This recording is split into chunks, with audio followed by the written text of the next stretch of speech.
Coming up on tonight's episode, we recap the results of our Super Bowl prop bets and review everything from Super Bowl 54. It's a super episode, and it's going to start for you right now. This is Up for Debate, episode number 170, recorded February 6th, 2020. Super Bowl 54, Miami style. Hello, everybody. Welcome to this episode of Up for Debate, the most super podcast on the radio dial. I am Sean Jennings, joined as always by our MVP. He's going to Disneyland. It's Matt Mariani. Hello, Matt. Sean, isn't it Disney World? They go to Disney World, right? Not did Disneyland. Did they change it back? You know, I always get it mixed up. And for a long time, I thought it was Disneyland, but Pat Mahomes specifically said Disney World. Did he? I don't actually think he said anything, but they donated $1 million in his name to a children's thing. So they brought it nice. back in 2020. So the last couple of years, it wasn't an official sponsorship, and they brought it back in 2020. He does say, I'm going to Disney World. Now, did you know, fun fact, Michael Eisner, famously the CEO of Disney for many years, his wife actually came up with the idea for the campaign. Oh. The I'm going to Disney World, Disneyland? Well, the story is that during the January 1987 grand opening of Star Tours at Disneyland, the couple dined with Dick Rutten and Jenna Yeager, who had piloted the first aircraft to fly around the world without stopping or refueling. His wife asked the pilots what they planned to do next. They jokingly replied, well, we're going to Disneyland, and she thought that would make a great advertising campaign. It sounds like a story that would have happened in like 1850. Like, I've piloted my airship all around the world. Yeah, very Charles Lindbergh. Yeah. I'm going to the land of Disney. Indeed. It's very Jules Verne. It is. Steampunky. So, the big game, another one came and went. Yes, if you didn't listen to last week's episode, you should go back and do that because we made a bunch of prop bets and we talked about the game. Now, Matt, before we get into the Super Bowl, you know I love my little trivia games. You do. That we do on the show. And prior to us recording, hopping on the Skype call, I was going back and watching some old Super Bowl halftime show, and I thought of a fun game. Would you like to play? You don't have a choice. Do I really have a choice? Okay. You never do. Matt, I have a list of music artists here. Some of them performed at a Super Bowl halftime. Some of them did not. He's got cards and everything. I there. do. I've really got a wow. list. So, Matt, Okay. I'm going to give you a music artist name, and you tell me if they ever performed at a Super Bowl halftime show. You think you can do it? Okay. You know what? I went 4 for 4 on those stadiums, didn't I? Well, 3 for 4. You did. I did all right. So you know what? Yeah, bring it on. All right. Let's start here. Shania Twain. Oh, definitely. She definitely performed a halftime show. That is correct. Yes. She performed in 2003. She led the bill that year. Great performance, by the way. I will say, very good performance. All right, how about this one? T-Pain. No, he never performed a halftime show. That is also correct. All right, how about this one? ZZ Top. Yes, they did. I think they did.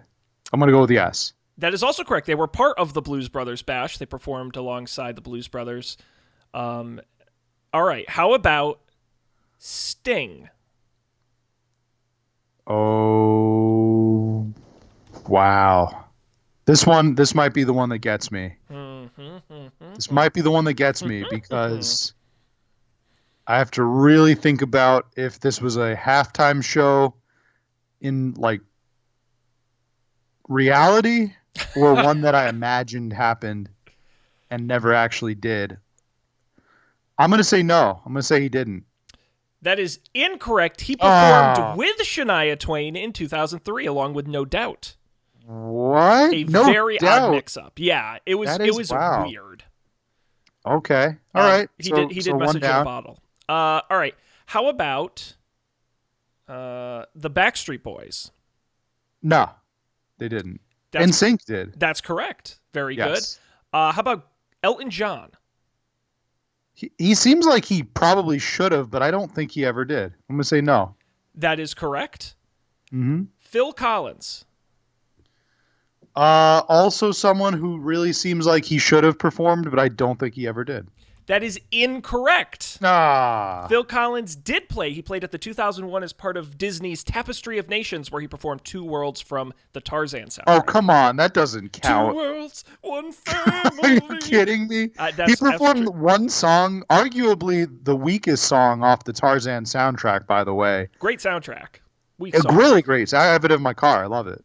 Love the Tarzan soundtrack. But yes, Phil Collins did perform. Let's see. I'm going to give you one more here. Big Bad Voodoo Daddy. Is that a real person? Sean? You tell me. Did they perform at the Super Bowl, or did I just make them up?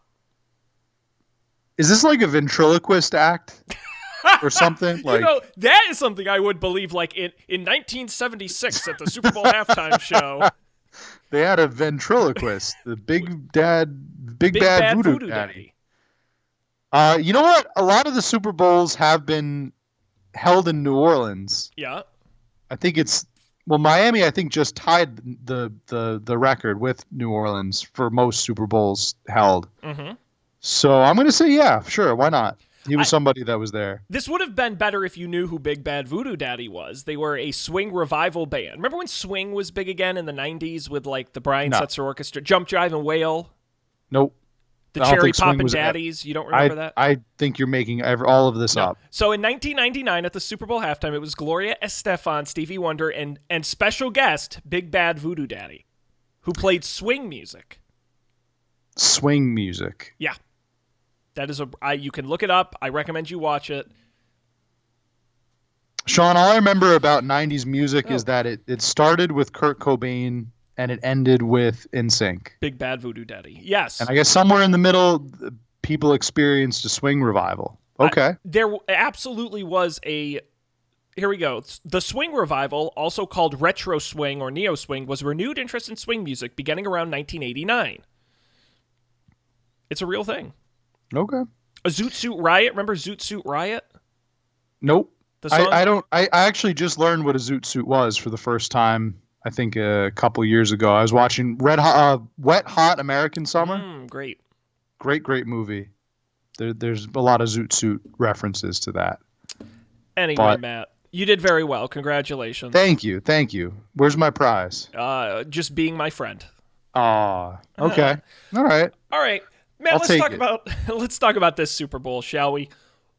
What'd you think? Do it. It was a Super Bowl. It was a real, actual, honest to goodness Super Bowl, and I actually enjoyed every minute of it. I actually felt feelings during the Super Bowl. Wow, which is feelings. It's more so, definitely more than I could say about last year's Super Bowl. I mean, I guess I felt feelings last year, but they were more like anger, upsetness, despair. This Super Bowl was much more like excitement and interest, and it held my attention. So I liked it. I think overall it was a great game. It was really one of the better games in recent memory for sure. It was exciting to the last minute. It was. I thought it was a fine Super Bowl. Commercials were good. Were they? The commercials were good. They were all right. They definitely weren't anywhere near the best. I remember that there weren't too many of them, and I guess I didn't notice until more people were talking about it on Twitter about how they felt like this Super Bowl had some of the fewest commercials in recent memory. I don't really know if that's true or not, or if that's just like in the zeitgeist. I think so many of them were announced ahead of time. I think it felt like there weren't that many. Yeah, I kind of had that feeling too. Like so many of them had premiered already. Oh yeah, people had already seen them. Basically, all so of them. in their brains told them that they like weren't new. So they probably had just figured there weren't as many. I don't know. Yeah, I think it was good. What did you think? What was your opinions of this year's superb owl? I think if you looked up Super Bowl in the dictionary, there would be a picture of this Super Bowl next to it. Like it was just the right amount of Super Bowl. You know, I wouldn't say it was like the greatest or the most memorable or I was super excited the whole time, like, but it checked every box and accomplished enough to be a good Super Bowl. I'm not with you in that. I thought the football was good. I wouldn't call it, I didn't really think it was exciting because it's not like it was a particularly high scoring game. I guess there were a fair amount of turnovers, but not a lot of like big yard plays necessarily. But as I was watching the game, I was thinking about it. I'm like, the football in the Super Bowl is never going to be exciting because the league doesn't let it. I don't have the statistic in front of me, but over the last like 6 or 7 Super Bowls, it's always been the 1 or the 2 seed against the 1 or the 2 seed. It's not like the old days in the 90s where it would be like there'd be a really good team and a crappy team they'd play against and they'd blow them out. Like you're just not going to see that anymore because the league doesn't really allow for it. So I think you're always going to see these sort of sloggy games in the Super Bowl for a number of reasons. The players, by the way, also have to do a lot more before the game in terms of press, in terms of events, in terms of stuff. They're tired by the time they get to the game. So I thought the football was fine. I thought the commercials, again, they were fine. Like there weren't any, I was like, whoa, oh my God, my mind's blown. I love it. I'm just trying to think back to what the commercials were. I will say, Google gets me every year. I always tear up at their commercials. Do you remember theirs this year? Yeah. Of the old man who tries to remember things? I was very creeped out by that commercial. Oh, it was so sad. That commercial frightened me. It was so sad. Oh my God. I was like, Google. I was literally tearing up. I'm going to take my memories and implant them in you, Google. He's an old man. He probably has Alzheimer's. Someday you can create a visual copy of me with all of my memories so I can live forever. Remind me of my dead wife. Yeah. That's all I could think about. No. I was terrified by that commercial. I thought it was I was terrified about its implications. Yeah. Its implications are what scared me about what Google is now capable of. But yes, I agree. It was a very sentimental commercial. Google tugs at the heartstrings. I teared up. Yeah. I thought the what was it? I thought the Little Caesars one, best thing since sliced bread, I thought was kind of clever. Yeah. Yeah, that was one of those ones where I was just like, how has nobody thought of this yet? Yeah, it's a good spot. It was. Because that's memorable. I'm not a fan of the stunty Super Bowl commercials, and I'm not a fan of the like parody. Like Walmart did one where they had all the pop culture people coming in and doing the pickup with the delivery, and I'm like, I don't like those kinds of commercials that do the pop culture. You're like the Bill Murray Groundhog Day one, which I know a lot of people liked, and it was fine, but I like commercials with like somewhat original ideas. Like even the Hyundai Smart Park one, which got a lot of press before the Super Bowl, like that's kind of a fun idea. Smart Park? Yeah, you know, it's like it's funny and it's memorable, and it's not like parodying something else. I thought that was one of the best commercials, actually. It was the great. Smart Park. People are still talking about it. It reminded me a lot of the old Budweiser. Yeah. With the frogs. That honestly would be one of my favorite Super Bowl commercials of all time. Oh, that's a great one. Just because of its memorability. And it was the creation of something that was a cultural meme, basically. Yeah.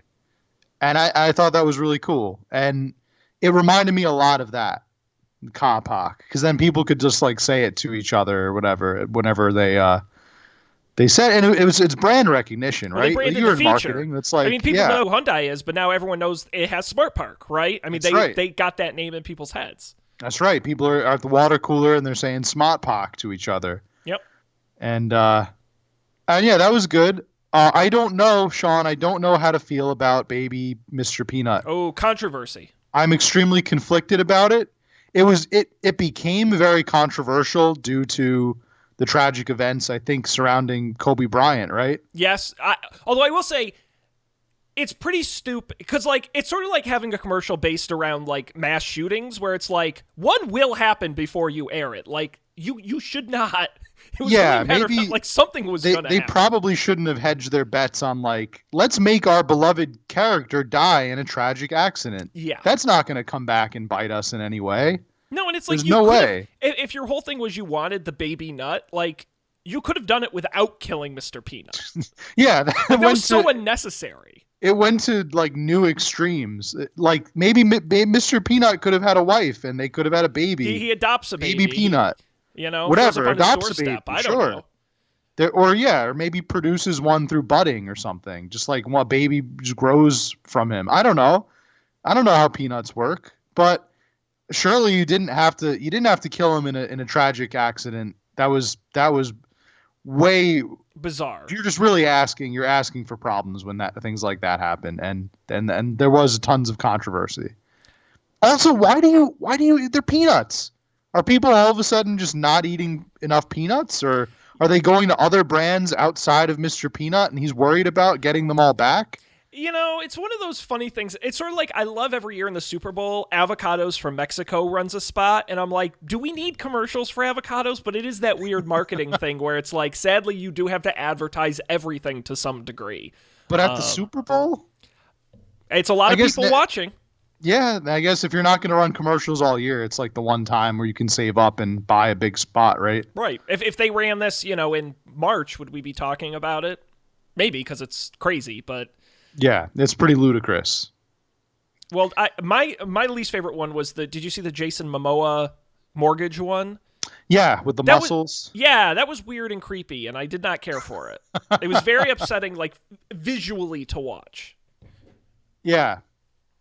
Yeah, especially because it just wouldn't end. He kept, like, going, Yes. like, took his hair off. And I didn't get it. Yeah. It was, I think, like that celebrity recognition. Well, that's what it is. It's like I don't need like the gimmicks. Stop it. But you could have had anybody do that. It didn't have to be Jason Momoa. You could have had like The Rock. And is there? I was gonna say, is there like not a more just anybody famous with a bunch buff of guy? muscles? Yeah. Like all they could afford was Momoa. He comes cheap. Now, Matt, I do have to ask, and we don't have to stay on commercials too long, but. What did you think? Because I know there was some controversy around this, some love or hate. The Charlie Day Tide showing up in all the other commercials. I love that. Sean. I thought that was hilarious. I never got tired of that. I don't know why there'd be controversy. I thought it was really funny. I love when Tide does that, when it interrupts the other commercials, and I think that's great. I think it's clever and creative, and I think that there's definitely a line that they maybe come close to crossing, but I don't think they ever really cross it. There's a line where that becomes annoying, but I liked it where he's talking to the Bud Knight, who I thought was dead, but I guess not. I thought he got eaten by a dragon. He's talking to what other crossovers did they do? Well, I know at one point they do like the come back from commercial where it's like today's game brought to you by Tide Pod, and then like he interrupts that. Like it's part of the game. He bumps in a couple other ones. I liked it. I was a fan. I'm a fan of Charlie Day. I've had everything that he does. I love Always Sunny. Always Sunny is one of my favorite shows. Why hasn't he had more of a career? I think he started a lot of trying. Well, no, but he started a lot of like crappy movies we immediately forgot about. He was in one of the big kaiju movies. Well, yeah, he was in Pacific Rim. Yeah. And Pacific Rim Uprising, which he was good in. But then it's like Fist Fight with Ice Cube. And then he was in the Vacation remake, Horrible Bosses. Maybe he needs to just get a better agent. I don't know. Lego Movie. He was in Lego Movie? Yeah, he was. Well, who wasn't in Lego Movie? That's true. Hotel Artemis? I don't even know that was a movie. Yeah. Sounds like an indie band. No, it's an indie movie. I enjoy the Tide Pod commercials. I think the Tide commercials are funny, and you also had the other the hit starring opposite him in those commercials, the lady from Schitt's Creek. Yes, who I believe they're not actually dating in real life. No, he's married to the waitress. He's married to the waitress. That's right. Which is from Always Sunny. That's right. Yes. What did you think of the Tom Brady commercial spot? Oh, the Hulu That's what I wanted to ask you about. I thought it was hilarious. And good on Hulu for getting him to do that. And I thought the social media get of the Super Bowl was him posting that picture ahead of time, and everybody was talking about it. That was really like genius of Hulu. I just don't know if it said Hulu enough. Like, everyone remembers the photo and Tom Brady talking about leaving, but do people remember it's for Hulu? That's always the hard part of these ads, where it's like, you remember the ad, but do you remember the product? I think in my mind, when I was watching that, I was like, a light bulb went on, and I was like, is this the future of advertising? Is there going to be, like, we did an entire episode where we talked about viral marketing. Oh, sure. And I think we did the best and the worst. Would you consider this like an effective? Would this even be considered viral marketing? I don't know. It kind of is, right? Like it's something that like they present something in a way where it's definitely not a commercial, and then it becomes a commercial. Yeah, I'd say it's viral marketing light. My thought is I think about, I'm like, did they know it was going to blow up like it did? Like, I'm sure they knew it would get some attention, but a lot of brands, when celebrities are in commercials, they'll say, hey, post this on your social media as part of our contract, as part of our deal. And I wonder if they really knew how big it was going to be or not. I mean, it worked either way, so. It was pretty cool. It was like, oh, that's what that was. It was a commercial in this. I think it was it Gronk did something similar too, where he was teasing that he was going to come back to football, and then he like had a big beach party. Yeah, something like that. Instead, like, he was there was the two Gronks. One was in like the beach outfit, the other was in the football jersey. Mm-hmm. So it was interesting. I could see definitely more brands going that direction and setting things up in that way, using social media like that. So hey. All I know is my favorite commercial was Mike Bloomberg. That was my favorite. Mike Bloomberg had a commercial? Did you not see his or Donald Trump's commercials? I remember Donald Trump's commercial. Bloomberg was I had heard he had one, but he was early. And he had two. He ran two separate 30-second spots. Oh, wow. 30-second spots. Yeah. Were they good? No. No? No, not really. Did they have anything to do with football or beer? No, it was his record on gun control. Oh, okay. So it was just like a regular Mike Bloomberg commercial. Basically, yep. I feel like in an election year, it's mandatory that you get at least one or two the political ads that run, and then you always every year you get the traditional Scientology commercial, where at first you're like, what is this for? And then you're like, oh, okay. Well, this year was unique because most times when you see political ads during the Super Bowl, they're run on your local station where it's still expensive, but it's cheaper. And these were the first time they were ever bought nationally. Both set of spots. Very expensive. Probably cost $8 million, something like that. Sure. Pretty penny.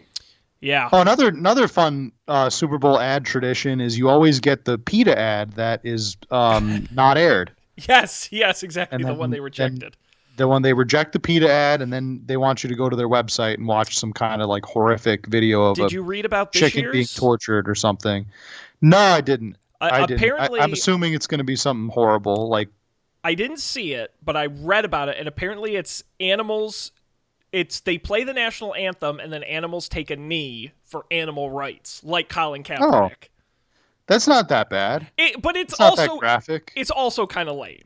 It is. It is very lame, and I could totally understand why the NFL would not want that to be aired, because they've been working very, very hard to make people forget about all of that. Yeah. So, Matt, we have our Super Bowl prop bets. So we do. We have a ton of them. We got to walk through these. We did 11 bets throughout the entire game. We live tweeted it over at Up for Debate TV on Twitter. Let's go through the results here, and we'll start them in order roughly of when they happened during the game, starting with the coin toss. We talked about this on last week's episode. Historically, you've always picked tails, and I've always picked heads. You've won 2 out of the last 3. You picked tails again this year, and Matt, congratulations, they flipped tails. Tails never fails. Beautiful. That was your first point on the board. After that was the national anthem. Demi Lovato sang the national anthem. The line was set at 2 minutes, 1 second. I took the under. You took the over. She sang it in about 1 minute and 50 seconds, so I won with the under. She was hustling. She was. Yeah, she was moving through it pretty quickly. I kind of knew as she was going that it wasn't going to be my point. but that's okay. We're tied 1-1. We're tied 1-1. Let's talk about some in-game bets we made. The result of the first coach's challenge, which I don't remember what it was, to be completely honest. Which play it was. It was definitely a touchdown. It was a touchdown play. No, because that would have been automatically reviewed. You don't challenge those. Okay, yeah, you're right. I think it was. It couldn't have been a touchdown. I think it was a catch in the within 5 yards of the end zone. Okay, yeah, it was. Was it a pass to Kittle? Yeah, maybe. I don't know. In my head, I see Kittle like right in front of the end zone, but then that threw the red flag. The surprising thing is you and I both said the call would stand, and we were wrong. The call was overturned. Neither of us got a point on that. Sure. Yep. So we're still at 1-1. We're still at 1-1. We said which will happen first, a sack or a touchdown. We both said sack, and we were both correct. A sack happened first, so we both got a point on that, making it 2-2. The longest penalty of the game, will it be over or under 15.5 yards, basically meaning it'd have to be a long pass interference. I took the over, you took the under, and there was a 20-yard pass interference penalty. I got the point for the over. All right, so now it's 2-1, Sean. 3-2. Because I gave us both a point for the sack. Well, we both got a point for the sack, right? Okay, so 3-2, Sean. Yep. But then we said, will a non-quarterback throw a touchdown? Now, Matt, this was the stupidest bet I made of the whole night. And I know this sounds like an excuse, and I do take responsibility, but I really only took yes because you took no, and I couldn't have another question where we agreed. I don't know. I feel like you could. I definitely did not think it was going to happen. You could have picked a different hill to die on, Sean. It didn't have to be that one. What I should have done is the coach's challenge, and that would have got me a point. Yes. I said yes. Of course it didn't happen because this is a normal, regular football game. With two very good quarterbacks. Right, who don't need a non-QB to throw it. So, Matt, you got the point for that one. And that ties us up 3-3. And we were tied going into the halftime. Now, Matt, before we get to our bets, what did you think of Shakira and Jennifer Lopez at the halftime this year? I thought they were phenomenal, and certainly their hips did not lie. That's for sure. No, they told the truth. They did not lie one bit. I think they told the truthiest of the truths. So, very, very big fan of the halftime show this year. Very good. Good on both of them. Yeah, I agree with you. I enjoyed it a lot. I thought it was, again, not the best I've ever seen, but I thought, as I've watched all these Super Bowl halftime shows, so I'm like, what makes a good Super Bowl halftime show in 2020 specifically? Because what was good in the 90s is not going to work today. And I think and I think this was the Maroon 5 mistake. Maroon 5 is not a high-energy band. They're arguably a low-energy band. They're very chill. And we look back to, Paul McCartney at the halftime show, and we're like, oh boy, that was really boring. This was a high-energy performance, but unlike Lady Gaga 3 years ago, who was a bit higher energy, I thought her show was too gimmicky. This was the right amount of gimmick. There were no, flashy LED effects. There were no, real crazy props or anything like that. A little bit, but it was mostly them, the background dancers, the costumes, and them just singing and dancing a ton. And so I thought it was a good... We were talking before the show about, what makes a good halftime show. I think you either have to go all the way to, balls-to-the-wall Broadway performance, or, what we got this year, a good concert. It's not a performance. It's not a show. It's a concert. And that's what we got, and I enjoyed it a lot. My only complaint is it was too long. Halftime shows in the last 5 or so years average about 8 to 10 minutes. This one went for 14. I thought they really could have cut it back a little bit. I was kind of getting tuned out a bit towards the end. But overall, I thought it was awesome. Yeah, it was lengthy. I think it was just due to the amount of songs that they had. They really had a lot of different songs. And this was different. It's interesting how you mentioned concert, because it really was a sampling, I felt of all of their work. Sure. All of their best known works from then and now. And I thought it worked. I thought it was cool. It was a good reminder of the Shakira of the early 2000s and the Yeah, J she was Lo. great. Yeah, yeah, really good stuff from them. And the other thing it reminded me of too, and I hope that they keep this going in future Super Bowls, is I think the single performer Super Bowl halftime shows tend to suffer. I think Katy Perry is an exception because I think it was a well designed show. But Lady Gaga was Justin Timberlake, meh. Maroon 5, they did what? It was mostly Maroon 5, meh. I like when they mash up. I think if it had been just Jennifer Lopez or just Shakira, it would not have been as good of a show. I think you really do have to mix in. It was like we were talking about with Coldplay and Beyonce and Bruno Mars, which I thought was a really good halftime show because you were kind of mixing and matching. And I think they need to get back to that. Yeah, a little more variety. I just think a 10-minute active huge concert is difficult for one artist to carry. So I hope that's what they continue to do moving forward. I think it's a lot to carry for a single person. So who knows? Yeah, yeah, I agree. Now, Matt, we each picked 3 songs, as is tradition, that we thought was going to be performed in the Super Bowl. Famously, as we mentioned last week, we've gone 2 and 2 every year we've done this. This year, I chose Love Don't Cost a Thing, Waiting for Tonight, and On the Floor. You chose Hips Don't Lie, Jenny from the Block, Whenever, Wherever. And Matt, we both went 3 for 3. We went perfect. Has that ever happened before? Never. No single person has ever gotten 3 correct. Never mind both of us. Now, I think part of that is these 2 artists do have limited catalogs. Yeah, it's a lot easy when you I don't know. I felt very confident about the songs that I had picked, and I'm sure you did as well. We pretty much, they did 1 or 2 covers that neither of them originally performed. Of their actual songs, we hit every one, I think, except for one that I'm still mad I didn't pick, which is She-Wolf, which we really should have picked. That was dumb. Yeah. They opened with that. Exactly. I was going to say that was the first song too. And I felt foolish. I completely forgot. I think the words out of my mouth when she was singing that, I was like, "Oh my God, that's right. She-Wolf that's Shakira." And the thing is, I knew it was her, but I'm like, was it that big of a hit at the time? Like, I didn't remember it being. But I guess I was wrong because I knew all the words and remembered it. I remember it was one of her later hits. Oh, for sure. And I remember there being a cool music video that went with it that people talked about for a bit. Yeah.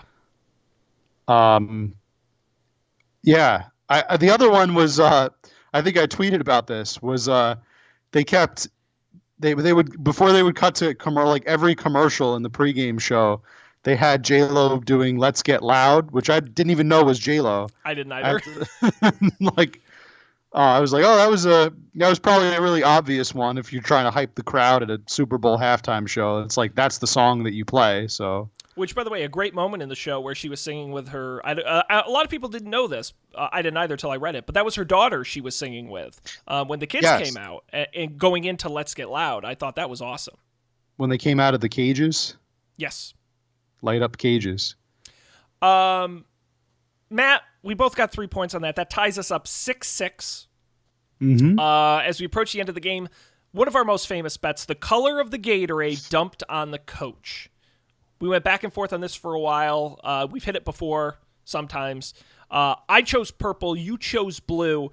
But you'll remember, Matt, in our discussion, what color kept coming up? The color you wanted to pick. Sean, I'm a coward. I backed out of my orange pick. And I so regretted it when I saw it dumped on Andy Reid's back, because that was my vision. If you remember, you replay the episode. I said I had a distinct vision of orange Gatorade being poured on Andy Reid, the coach, being poured all over him. That was my vision, and that's exactly how it played out in reality. So, Sean, I think I might be a psychic who doesn't believe in himself. I might be a psychic that lacks confidence. Yeah, a psychic that lacks self-worth. As I was watching it, I wanted to beat you, and I felt bad. I'm like, oh damn, he really should have picked orange. Wow. I think that's what I even said in the tweet. So yeah, neither of us were right. no points there. But this is what's exciting, Matt, because we're going into the whole contest here. We're 6-6. We're tied. All depends on who wins the game. Because we picked different teams. You took the Chiefs. I took the 49ers. We obviously took different MVPs. You took Pat Mahomes. I took Raheem Mostert. And we picked different scores. So really, whoever won the Super Bowl won the prop bet challenge for their respective person. And Matt, I think we know what happened. We certainly do. Chiefs. Chiefs Yes. all the way. Chiefs win in a 31-20 victory.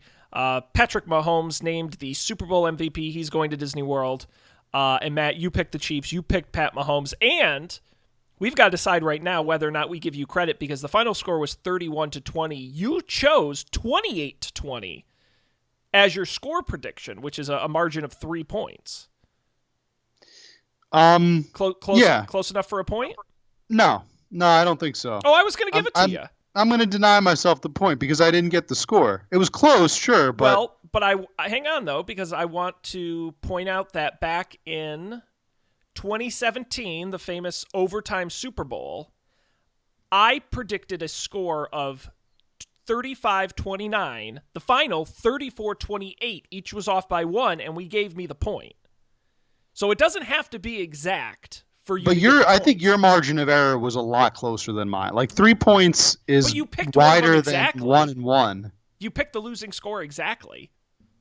I picked the losing score. If you want the point, Matt, I won't give you the point. That's fine. I'm going to put neither in the sheet, saying neither of us won it, and you won't get the point. Yeah, I think that I wouldn't feel right, Sean. I wouldn't feel right about taking the point on that one. Matt, that's perfectly fine. With that, we can officially put the score in the books. If it was like 1 point here and there, like yours was close enough. Mine was not. Okay. Mine was almost. I mean, it was the closest I've ever come to predicting a score. But if they just got one more field goal, you would have had it. I feel like it would set a bad precedent right now if I said this was now okay. That we were like 3 points off, because then where would it go from there? It'd be like, oh yeah, no, Sean was only 12 points off, so we're gonna give him the point. Slippery slope, Sean. It's a slippery slope. Matt, you didn't need that point to beat me anyway. We can now officially announce it is in the books. Matt, you are back-to-back Super Bowl prop bet champions with a score of 8-6. You, sir, have done it again. Does clapping pick up on the microphone? Yes, it does. I clap the microphone? No. And by the way, Matt, it's probably not good. This is now the 4th year in the row you've correctly picked the Super Bowl winner. It is. I'm like that octopus, the one that they take out of the tank, and he died, didn't he?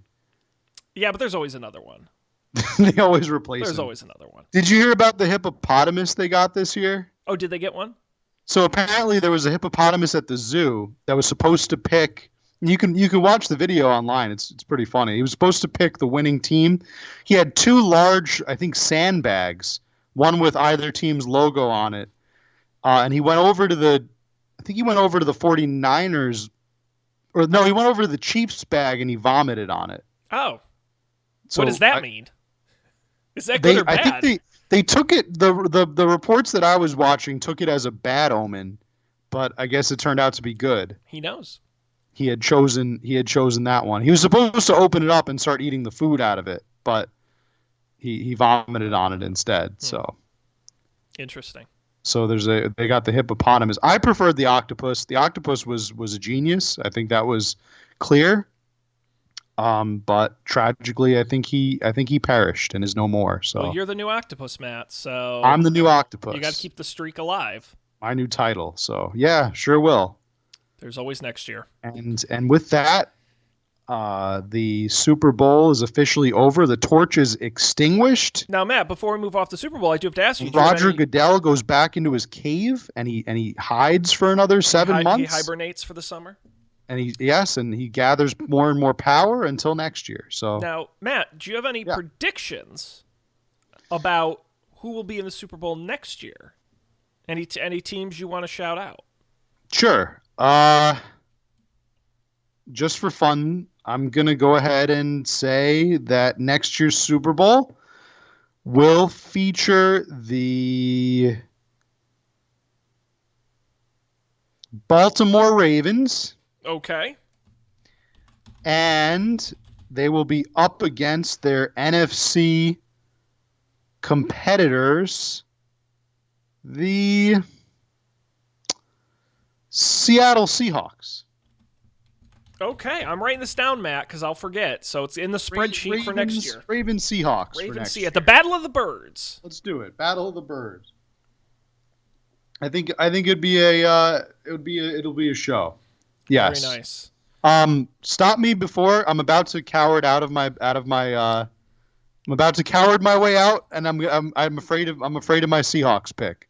Okay. This is why I could never be a compulsive gambler, Sean, because I'm way too indecisive. And this is why we'll never have an XFL podcast.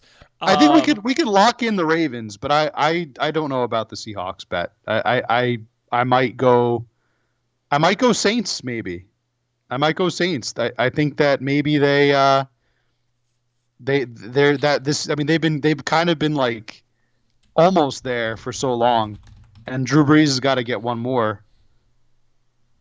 But no, I'm gonna stick to my guns. I think I've learned my lesson. Ravens Seahawks. Okay. Sure. Yeah. Now, Matt, Mm-hmm. I'm gonna give you the most insane pick I can come up with. Okay. Are you ready? Let's hear it. I think this is going to be next year's Super Bowl will be a battle of the Titans, not the team, the Titans, quarterback Titans in this league. Tom Brady versus Drew Brees.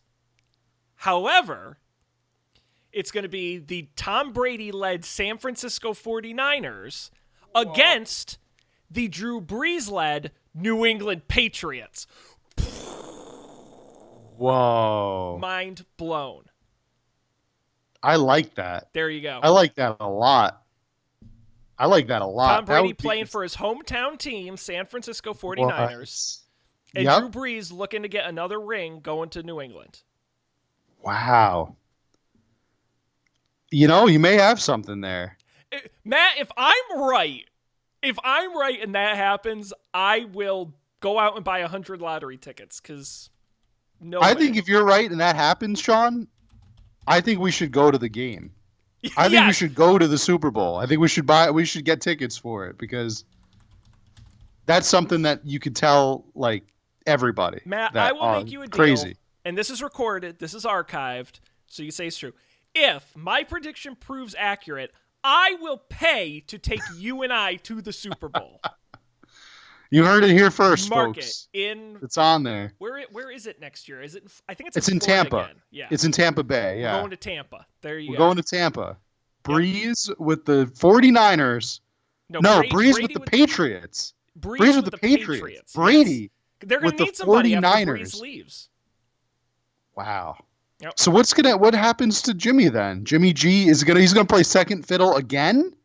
Or they'll to trade Tom him. Brady? Someone will take him at a trade. They can trade him. They'll flip him. Dolphins are gonna whatever team does shitty in the draft, he'll just flip him. Maybe they might send him to Vegas. He could play for the Raiders. They're gonna need somebody. They're gonna need a quarterback. Yeah. The only issue is I think they might keep him as backup because there's a lot of money still left on his contract. So he's gonna be tough to flip. Yeah, he's gonna be tough to flip. Brady going to the West Coast is pretty likely. Well, the Chargers. Although I saw him maybe Las Vegas. With the Chargers. Yeah. Chargers. But the thing is, the Chargers don't have there's no who's there is good. Like Melvin Gordon's good, but who? You're not going to go win a championship next year with the Chargers. Oakland or Las Vegas maybe, but it's like the 49ers were just in the Super Bowl, and the reason they didn't win is because Jimmy Garoppolo is mediocre. Yes. Like if you put Tom Brady in there, are you kidding me? What a juggernaut. Now say that again, but with a Boston accent. I can't do it. I literally Tom Brady? You put him in there? You kidding me? It's going to be wicked. It's going to be wicked. It's going to be a wicked smack. Yeah. Anyway. Yeah.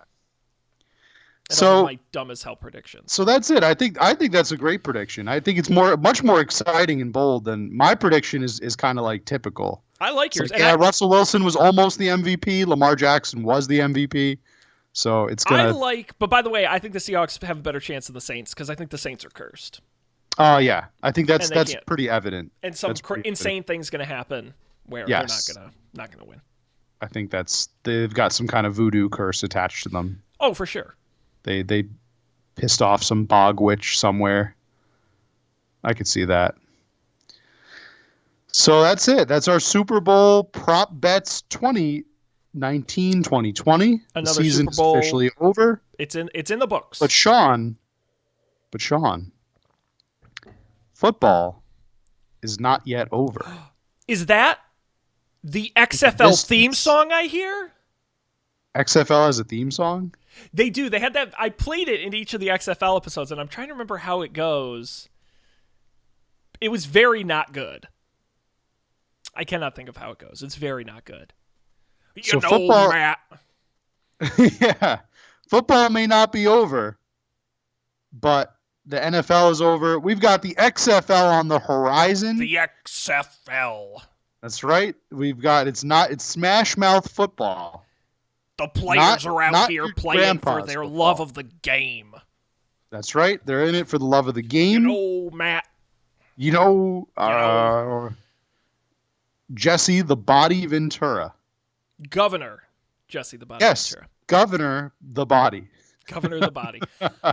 Matt, the XFL is back. Someone thought this was a good idea. Someone did. Someone with a lot of money, whose name is Vince McMahon, thought this was a good idea. Matt, imagine if you had half $500 million. What would you do with it? Feed starving people? Maybe. Start a business? Create your own spring football league? Probably not the last one. Doesn't seem like a good investment. No. Not at all. No. More of a risk, like a high stakes risk than an investment. Like a slow motion crash of some kind. What I do love is that plays out over the span of weeks. The XFL bought a bunch of the AAF's leftover equipment when they went bankrupt. They bought it on the cheap. So I don't know if that's a good sign or a bad sign. Yeah. That's usually something that's fun that we get out of these like not NFL leagues. Is the first time the XFL came around, wasn't that when they piloted the cameras? The Skycam. Skycam. And then miking up the players and all that. Yeah, and miking the players, which we did in our big special. Go listen to that big special series that we did about it, the XFL. But you also had the AAF this year. They did the Sky Judge, which I thought was kind of neat. And maybe, but who knows really? Who knows what this XFL? They had some kind of. Now I can't remember if I'm mixing up the AAF with the new XFL, but there's something with like video game vision or Madden vision or something. Oh, I think they were just going to use the Skycam angle more. I mean, the NFL tried this. They did a game where they shot like 90% of the game from the Skycam. Yes. So they're going to try to do more with that. Yeah, and they've got a ton of new rules that are out, and they also have there was something about the mics. The quarterbacks are perpetually mic'd or something? No, part of it. So, where the coaches are, or the play call is all mic'd. Like we get to hear that. So this is one of those things that the XFL says is still in development. So I don't even know if it'll be there for week 1. But it's a coach-to-player system that allows a member of the coaching staff to communicate to a player through a speaker in the helmet. Now you're saying, Sean, they have that in the NFL. But A, the broadcast, as you mentioned, has access to that communication. And B, in the NFL, when the play clock reaches 15 seconds or the ball is snapped, the speakers in the helmet shut off. That's why players have to call audibles at the line and things like that. They don't have a coach in their ear after 15 seconds. In the XFL, it's always on. It does not shut itself off. That's what it is. Okay. So there's constant communication between the player on the quarterback on the field. Yes, or the and defensive the coaches player on the sideline. Yes, yeah. And like you said, it can be broadcast. Yes. As well, which will be interesting. Yeah. Yeah, so that'll be a fun thing that they always like the little add-ons things that they put in. Yeah. Oh yeah. I don't know. It'll be cool. It'll be cool. Do we want to talk about rules? What do you think? Have we already run too long? You know what? How about we do this, Matt? So folks at home know, next week we're going to have an XFL kickoff spectacular episode. We're going to watch the games this coming weekend. We're going to report our findings, see how the league presented itself in Game 1, sort of how we reviewed Game 1 of the original XFL. But Matt, why don't we do this? Why don't we preview a couple of the rules? We don't have to go through all of them, but some things people should look for. Some of the because there are some like really specific rules that I don't think your average person would notice.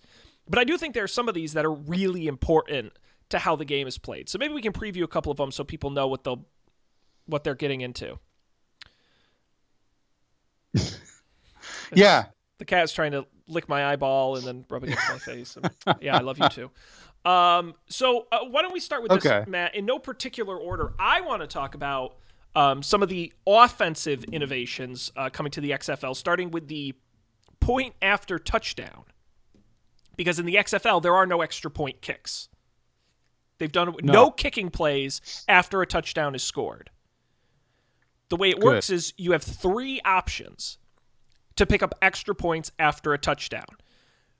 You can run a play from the 2-yard line, which will earn you 1 point if you successfully get it into the end zone. From the 5-yard line, which will earn you 2 points, and from the 10-yard line, which will earn you 3 points. Almost like a 3-point line in basketball in a way. Farther out means it's more difficult. The team must run an offensive play. There's no kicking. And if the defense can cause a turnover and return the ball to the opponent's end zone, the resulting score is equal to whatever you were trying to do. So if you're trying for a 3-point play, they would get 3 points. Yeah. What is your opinion of this? I don't like kicking in football at all. Like when is kicking in football good? Pretty much never. It's always it's sometimes stressful. I would say like it's pretty much sucks. Never good. Kickoffs are okay. Extra points kickoffs are lame. Are terrible. Field goals are fine. Kickoffs are terrible. PATs are boring and useless. And I think they should just go away. I like this. I like the new PAT. I like the new PAT system. The only time kicking is ever exciting is when it's like a field goal to win the game situation. Game's on the line and the kicker comes in. They're gonna ice him, and then if he misses, the kicker is like, public enemy number 1. Even though a lot of the times what non-football fans or people who pay attention closely would know is that sometimes it is the kicker's fault. Sometimes it could be a bad hold or a bad snap. Sometimes weather conditions can affect kicks. There's a lot of factors that go into field goal kicks, and I like field goals. I don't like PATs, and I'm glad that they did something to get rid of those, because I always have thought that those were just giant wastes of time and everything. So. Very, very glad that they put these in. And Matt, you mentioned sort of the field goal to win the game. One other small tweak they made for the XFL, they call it the comeback period. It's essentially after the 2-minute warning in each half. On a play that ends in the field of play, the game clock will be stopped unless the ball has been spotted or 5 seconds have run off the clock. On incomplete passes and out of bound plays, the game clock will also stop. What does that mean? It means that it maximizes those 2 minutes, because unlike in the NFL, if you complete a running play, for example, the clock will keep running within 2 minutes. In the XFL, it won't. The game clock will stop until the ball is spotted. And so it expands the length of those 2 minutes. Plus, it means you can't knee and run out time on the clock, because that is technically a completed play. So that gimmick in the NFL of you can run 20 second, X number of seconds off by just kneeling, first down, second down, third down to run out the clock. You can't do that in the XFL because kneeing stops the clock. This is why it's the Extreme League. This is the Extreme Football League. We're going extreme. Yep. Matt, is there a favorite rule of yours you want to talk about? Something, maybe not a favorite, but something I found interesting was I didn't see anywhere. Here it is. Fair catches are permitted, though disincentivized. Well, So you remember the original XFL, right? exactly, No fair catches. they made a very big deal. They put it right into their marketing about how there are no fair catches. Yep. So it was. I like to see it said though disincentivized. So I guess they eased up on that rule. It's interesting. So the punting. My favorite rule I think is, and I think this is gonna be an interesting change, is the double forward pass. Ooh, yeah. This is kind of an interesting one. Very offense friendly. It is. The official rule is if a team completes a forward pass behind the line of scrimmage, that team may throw a second forward pass as long as the ball has at no time crossed the line of scrimmage. Once the ball has passed the line of scrimmage, no forward passes are permitted. The current NFL rule is that there's only one forward pass per play. That's right. So That's you can really just throw it. The lateral or exactly the backwards pass. If you want to do some kind of a trick play, usually you have to lateral it first. So the quarterback would have to throw behind him to a player located downfield or upfield, I guess. And they could pass it. But now double forward passes are okay. Yeah, as long as the first pass stays behind the line of scrimmage. Correct. They both passes have to stay behind the line of scrimmage. Well, no, the second pass you can throw it past the line of scrimmage. It's just I that. Don't think. Yeah, I don't know. The way I read it was that they both still had to be in front behind the line of scrimmage. No, so the first one has to stay behind the line of scrimmage. So you throw it to a player nearby, then they can launch it or do whatever the hell they want. Oh yeah, no. They can throw it beyond the line of scrimmage, but they themselves can't go beyond the line of scrimmage. Like they can't run. The ball can't. Yeah. Right. They can't run for 10 yards and then throw it. Right. Which would be that would just be rugby. The game would just be rugby. And I was about to say, I'm thinking to myself, this rule, maybe they should loosen this up even more. How fun would it be if, you can double pass it, you can't, like you said, you can't, run it forward, but both forward passes can be past the line of scrimmage as a pass. You throw it 20 yards downfield, and then you throw it another 20 yards downfield. That would be crazy. I think that would add another interesting element to the game then. Because you could start training your wide receivers to be pseudo quarterbacks and throw. Yeah, I think a little bit more like a backyard pass, Exactly. Why not? I think that would be awesome. I think that would work the corners overtime, and it would make for a lot of excitement. Yep, I agree. I'm all for it. But other than that, a lot of the timing rules, they made sense. I'm curious about the timing rules. A little confusing. Yeah. To be honest, the 25-second play clock was 40 seconds in the NFL. Will now be a 25-second play clock. Also, the timeouts in the NFL, there's 3 timeouts per half. In the XFL, will be 2 per the half. We talked about the game clock rules, trying to keep the game clock moving. And then same with there's actually a shortened halftime. It's a 10-minute halftime. So they're really trying to speed up the game in terms of amount of time played. Yeah, it's really interesting when you read all of the rules and you read the rationale for each one, especially with the timing. They're very much trying to create an up-tempo, faster-paced game. Yeah. And you notice this is one of the major complaints, not really of football, but of baseball. A lot of people that complain about the MLB is they're complaining. One of their biggest hurdles is pace of play, and that's what they always bring up is pace of play is the reason that they don't watch or the reason that they can't attract more viewers or things like that.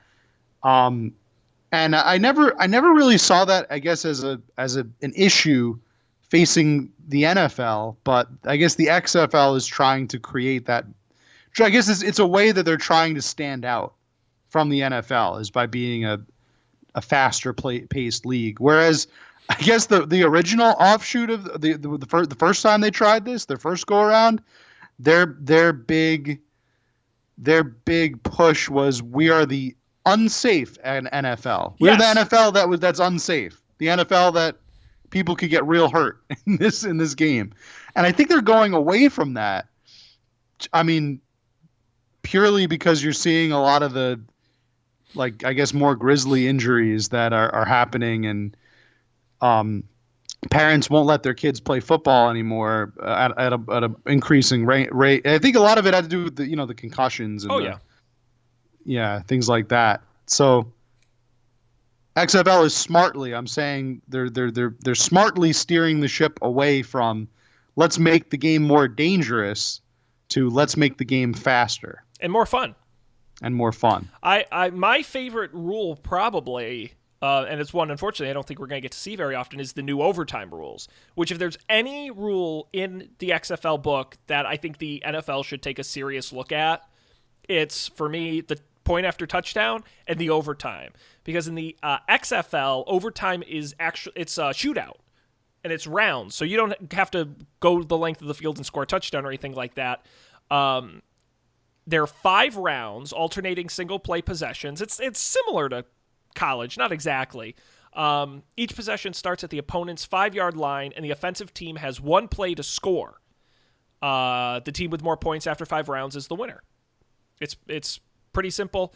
For scoring purposes, each successful overtime score is worth 2 points. So basically, it's a shootout. Your team is on the 5-yard line. You get into the end zone, you're good. Whoever gets better of 5 apiece wins. Yeah, I feel like this one is the one that's complained about. Like, everyone forgets about it until overtime happens, and then all I hear is, I wish that things could be like they are in college. And it usually is when your team has just lost the toss or lost the game, and then you're like, why can't they just play it like in college? And I think the NFL hasn't quite figured it out yet about their overtime rules and why they don't work. And they tried to tweak it. Remember when they amended it so that you can't win on a field goal? Yep. You can kick the field goal and go ahead, but the other team gets another try. And I think that was kind of a half-assed way to fix to get to a fix. And I think that this, to me, the college rule has always been kind of the ideal situation. But when you're at the professional level, players are a little older, and nobody. I mean, the fans might want 6 or 7 rounds of overtime, but a lot of the bodies of these NFL players can't take that. Well, and that's the crazy kind of thing, punishment. Is in a regular season NFL game, a game can still end in a tie. And if you look at the game clock, at least, overtime in the NFL can take up to 30 minutes to complete, which is a long time for a football game you've been watching. In the XFL, there will always be a winner. It's impossible to tie in the system. And they say it'll take under 10 minutes to complete an average overtime.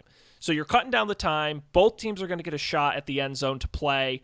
You're essentially just seeing touchdown after touchdown, which is very exciting. And there's always going to be a winner. So I think it's a slam dunk. Not to mix my sports metaphors, but I think that's great. That's exciting. I hope we do get some overtimes. I think that's a 3-point PAT. They do need clever names for these. Yeah. Well, I guess we would just call it like you got to call them something. Well, it'd be like a 3-pointer. Like we'd call it in basketball. I think that's what we'd call it. Is be like, oh, they got the touchdown and a 3-pointer.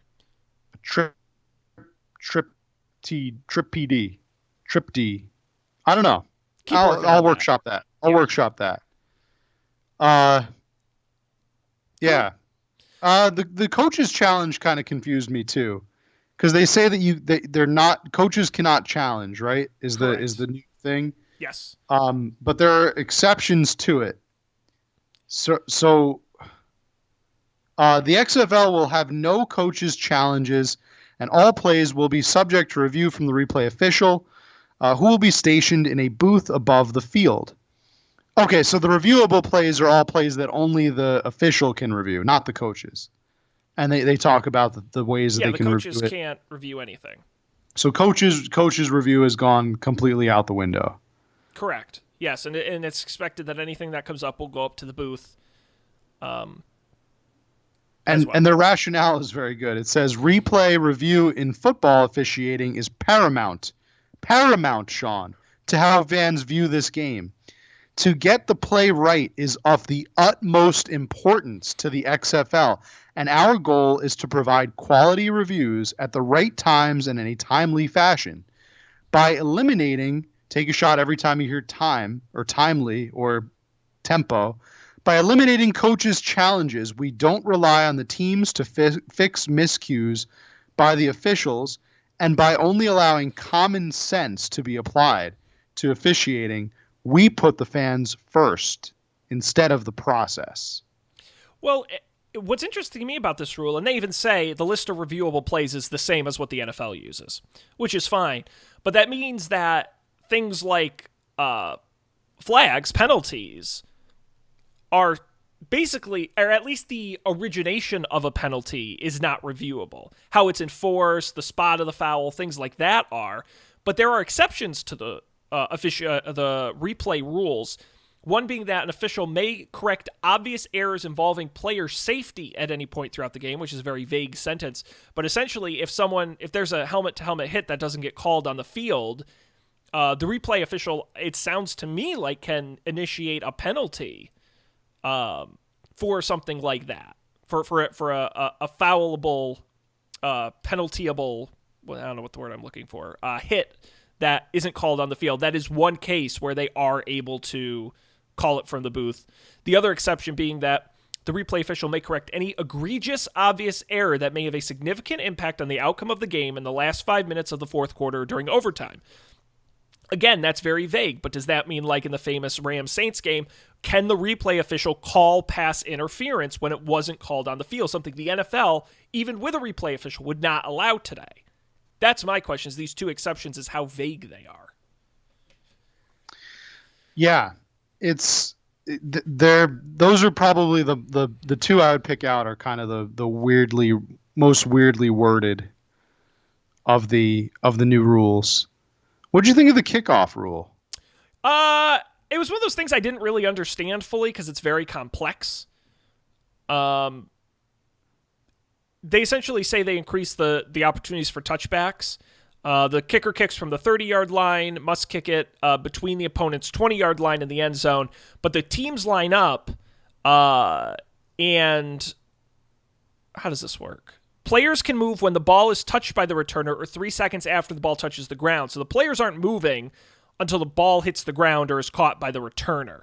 So they're not running the full length of the field anymore. They're lined up at the 35 and 30-yard line.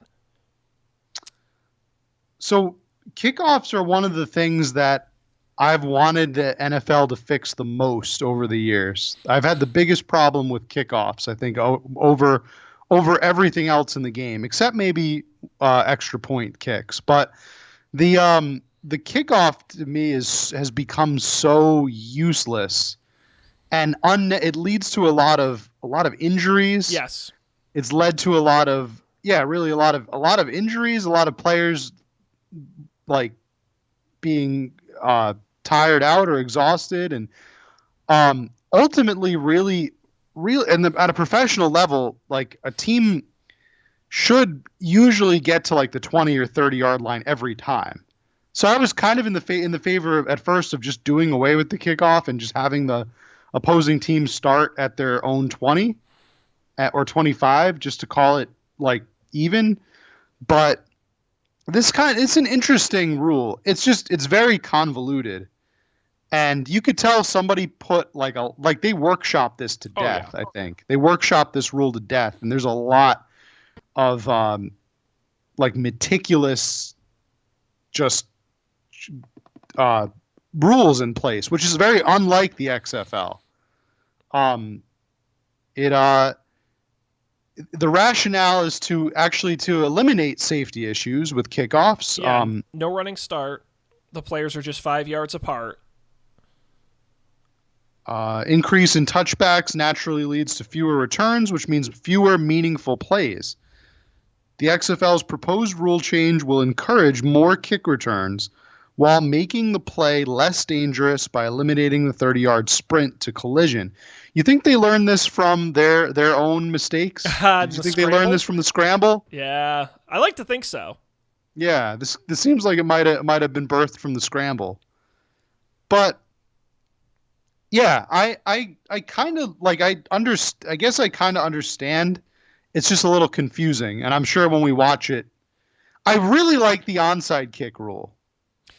I don't That know how they I now have feel to about it. declare. They have to declare they're doing an onside No kick surprise before. onside kicks. No surprise onside kicks. That's kind of fun, though. I mean, It is and it isn't. I think it's fun when your team does it and pulls it off successfully. You feel cheated when you're the opposite team, and they also it's a loophole in the rules. It's a bullshit play. I'm the first to admit Yes. that, but that's what's charming about it. It is. Shouldn't exist. It's one of the many that Bill Belichick just has made his bread and butter and chowder exploiting. Like it's what he's all about is finding these loopholes and then like bringing them to light. I think it's an interesting exercise. It's an interesting thought process, but I don't know when you watch it and they do a surprise onside kick. It's like, what are we playing Madden or something? Like I don't know. I like that. I like that you have to declare an onside kick now. It's We'll see. I mean, all kickoffs are bad. Kickoffs are bad. All PATs are bad. They should just do away with both of them. well, but my hope is that theoretically the 1, 2, 3 point afters, I think will have enough of an impact that you might not even need onside kicks as much. Is my hope is that it keeps the score closer and it gives you more flexibility in scoring. That you're not doing the onside kick type stuff at the end of a game. Yeah, it drives plus me the crazy. clock moving rules in the fourth quarter in the last 2 minutes require more plays. So it may not, that may kill it more so than the kickoff rule. Yeah, it's these onside kicks are. I mean, they almost never work. So it's just kind of like I always think they're kind of dumb, but. When we saw the one in the Super Bowl, that was probably the only cool onside kick because it was just so ballsy, so risky, so brave. Sean Payton and the 2010 Saints. Oh boy, America's team. Certainly the Voodoo. What were their names? The Voodoo Hoodoos. What was that? Big bad Voodoo big bad Daddy. Voodoo Daddy. I'm gonna send you a bunch of He's links rooting for the Saints to for sure. Swing Revival. Okay. You've heard these songs. You've heard Jump, Jive, and Wail. You've heard it. I know you've heard it. It was like number 3. It was like in the top 20 Billboard chart that year. Sean, I don't listen to music. Okay. Actually, I do. I'd listen. You want to know what? I'll give a song recommendation out there for the folks at home. Oh, please do. Right now, I'm listening to a band called Altin Goon. They're a Dutch-Turkish 60s psychedelic revival band. They're a contemporary band, but that's their style is Turkish 60s disco. And they're based out of the Netherlands, but I think they're like half of them are Turkish, half of them are Dutch. They're a real good band. Yeah. Altin Goon. Okay. Altingun. They're good. Okay. Trust me. I believe you. recommend them. I think their songs are hard not to like. They're very catchy. They're all of them are in Turkish. So there's that too. But I recommend that. I don't listen to the Swing Revival. But you know what? If you send me some songs about Swing Revival, maybe I'll give them a listen. I did post something for you in the Slack of what I've been listening to. Are you familiar with McGruff the Crime Dog? Oh yeah, am I ever? I sure. You know, encouraged you to say no and stuff. In 1986, he put out a music album called Smart Kids. It was a cassette tape that featured songs with titles like Winners Don't Use and Inhalants. Other songs included Make Your Body Last, I'm Glad I'm Me. These songs are all worth hearing because they're insanely good for being like a cheaply produced album, and every song is different. And Inhalants and Alcohol are probably my two favorite songs. Don't do inhalants. It's great. Matt, I'm telling you, you've got to listen to this thing. It's very, very good. They will get stuck in your head. Okay. I'll definitely be giving them a listen. God. Yeah. Does he sing them? Does the Crime Dog sing these songs? He does, with like a chorus of kids in some of them. But like they all sound like they're all like really good like genre parodies. Like Alcohol is very like a Steely Dan kind of song. And they're annoyingly good. It's very weird. Anyway, go listen to McGruff's Smart Kids album. It's on YouTube. Matt, we've got to put the pin in the action here. Sean, one last. Oh yes, please. One last surprise prop bet for you. Oh no. Over or under, yes or no, yay or nay. Does The Rock say the words, "This is the XFL"? Or no, does Vince McMahon... What the XFL is cooking? Does Vince McMahon say those words? Does anybody say this is the XFL? Matt, there will be no Vince McMahon. There will be no The Rock. There will be none of that. I think the only time that might be said is, I would say it's a big honor is one word, but it's a big responsibility to be the person who calls the first game. Because what do you say when they kick off the start of a league? Like, you've got to come up with like a one small step for mankind type thing to say. And I think that might be when they kick off the ball, they might say this is the XFL. That's the only time I think it. If they're Matt Viscarsian, they're going to say, I'm uncomfortable. This is the XFL. That's what he said with the cheerleaders, right? I feel uncomfortable. Yeah. Ooh, I feel uncomfortable. That's what they're gonna do. Imagine if they just like put in just sound bites from the XFL documentary throughout the game. I don't think they want to remind you of that, Matt. Call me crazy. No. I think the whole point is for you not to remember there was an XFL. I mean, it's crazy how they're using almost the same logo though. It is one of those weird things where I was thinking about it, and they're trying to thread that very delicate needle where you want. Because, like, the AAF had no name recognition, and you're like, what is this? I don't know. So you're like, you want some of the value in the name while also retaining none of the bad things, which is most of it. I think it stands a chance. I'd say that because it's on, compared to the AAF, it's on actual networks. Well, but that's Vince McMahon. If they had Vince McMahon money and Vince McMahon pull, I think the AAF might still be around. They didn't. They were flat broke. They've got all of his money too behind it. I don't know. So you're saying no? This is the XFL, Sean. I'm saying that's going to happen. I'm sure someone will say it, but I don't think it's going to be like a big moment. It's going to be a moment. There's not going to be like somebody on the 50-yard line with explosions going off and on a circus, like on an elevated circus platform, like it's like he's the ringmaster, ringleader. No. No, none confetti and fireworks. This ain't your car. Matt, this ain't your daddy's XFL. This is an XFL for a new generation. XFL 2.0. That's right. Smash Mouth football. It would be a missed opportunity if they didn't get Smash Mouth to play at the big game at the end. Yeah, you got to play All-Star. That's I like right. that. All right, Matt, well, we're going to watch the games this weekend. We're going to be back next week to give a full rundown of week 1 of the XFL, all the teams, all the players, how the games went. We'll have a full report for you next week. But until then, make sure you go to our website, upfordebate.tv. All the past episodes are there. You have 1 week to catch up on our entire XFL series, so you know the background of the XFL. You can also get the show wherever you get podcasts. Make sure to subscribe. And, of course, you can follow us at UpForDebateTV on Twitter or email us upfordebatetv@gmail.com. But that's going to do it for this one. So on behalf of Matt, I'm Sean. Thanks for being here. Have a super time. We'll see you next time on another Up for Debate.